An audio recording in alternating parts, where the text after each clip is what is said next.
नमस्कार भाई लोग, हम आपके भाई मोनू सिंह। आज की इस वीडियो में दो चूतियों के बारे में आज बात करने आए हैं। एक है मगहिया जवान और दूसरा है एक राजन सिंह मुकुट है। अबे सालो, तुम्हारे घर में माँ बहन नहीं है क्या? टुनटुन लाल यादव, देखिए हमको उनसे कुछ खास लगाव नहीं है, लेकिन फिर भी उनकी वाइफ का तुम लोग रोस्ट कर रहे हो, उसके बारे में वीडियो बना रहे हो। उसने ऐसा वीडियो बनाया, उसने वैसा वीडियो बनाया, आने वाला खानदान कैसा होगा। भाई, औरतों की इज्जत करना सीख लो। पहली बात तो ये, तुम लोग क्या वीडियो बना रहे हो, क्या रोस्ट कर रहे हो, कुछ समझ ही नहीं आ रहा है यार। कुछ भी बना रहे हो तुम लोग, लोगों को कुछ भी दिखा रहे हो हैं।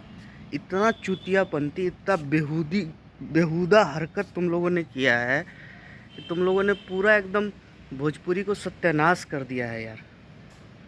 बताओ, एक लड़की वीडियो बनाती है, रील बनाती है, और रील को तुम लोग ऐसे वायरल करके रोस्ट कर रहे हो। जो लोग नहीं भी देखे हैं वो लोग भी देख रहे हैं, और उसको इतनी गंदी गंदी बातें बोल रहे हो। साले चूतिया, तुम लोग सुधर जाओ बे। तुम ही लोग के कारण सब खराब हो रहा है ये सब मामला।